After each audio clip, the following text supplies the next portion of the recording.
बाबा साहब doctor B R. Ambedkar ने अपने कार्यकाल में इस चीज़ को महसूस किया कि बिना पत्रकारिता के हमारे जो संदेश हैं, हमारे समाज पर जो उत्पीड़न हो रहा है, उसको हम दूसरे लोगों तक या अपने समाज के लोगों तक नहीं पहुंचा पाएंगे।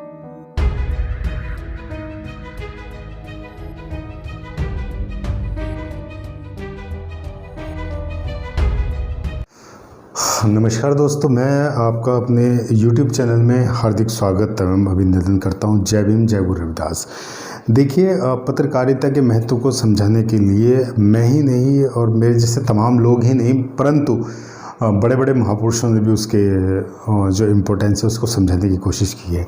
बाबा साहब डॉक्टर बी.आर. अम्बेडकर ने अपने पूरे कार्यकाल में कई बार पत्रकारिता के बारे में उल्लेख किया है और रेखांकित किया है, फोकस किया है कि क्यों पत्रकारिता बहुत ज़रूरी है समाज के लिए।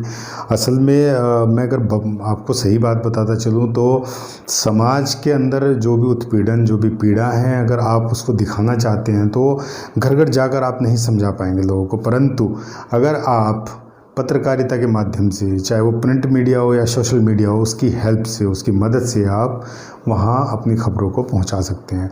बाबा साहब डॉक्टर बी.आर. अम्बेडकर ने अपने कार्यकाल में इस चीज़ को महसूस किया कि बिना पत्रकारिता के हमारे जो संदेश हैं, हमारे समाज पर जो उत्पीड़न हो रहा है, उसको हम दूसरे लोगों तक या अपने समाज के लोगों तक नहीं पहुँचा पाएंगे। जिसके चलते बाबा साहब ने पत्रकारिता के महत्वपूर्ण अंग समझाने की कोशिश की और उन्होंने 1920 में मूक नायक पत्रिका का जो है संपादक बने और उसको पेश करने की कोशिश की। 1927 में वापस डॉक्टर बी.आर. अम्बेडकर ने बहिष्कृत भारत नाम से एक पत्रिका जारी की, जिसका कई वर्षों तक बहुत ही अच्छा रिजल्ट मिला और समाज के जितने भी लोग हमारे पूरे भारतवर्ष में कहीं कहीं पर रहते थे, उन्होंने उस किताब के माध्यम से समाज के ऊपर हो रहे उत्पीड़न एवं समाज के अंदर हो रही सारी अच्छाइयों के बारे में जानकारी मिली। 1955 में प्रबुद्ध भारत डॉक्टर बी.आर. अम्बेडकर के तत्वाधान में और संपादक में बना।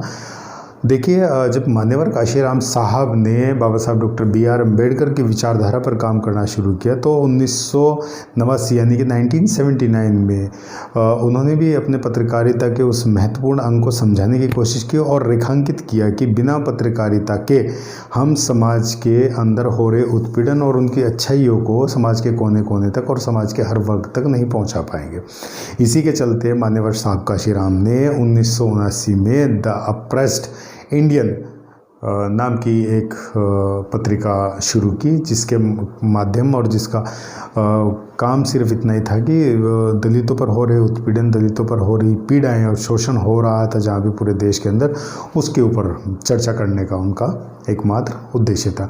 1984 में जब मान्यवर काशीराम साहब ने बसपा यानी बहुजन समाज पार्टी का गठन किया तो पूरे देश के जितने भी दलित, पीड़ित और शोषित लोग हैं, चाहे वो आदिवासी हों, पिछड़ी जाति के हों या तमाम वो दलित लोग या वो पिछड़े लोग या वो शोषित लोग जिनके ऊपर उत्पीड़न होता है, कोई भी स्वर्ण जाति का व्यक्ति उनके ऊपर उत्पीड़न करता है, तो उन्होंने बसपा के माध्यम से उसके बैनर तले लोगों को ये संदेश देने की कोशिश की कि अगर कहीं भी उत्पीड़न होता है तो हम एकजुट हैं, हमारे अंदर एकता है, हम उस यूनिटी का तुम्हें प्रमाण दे देंगे अगर कहीं पर भी कोई उत्पीड़न होता है।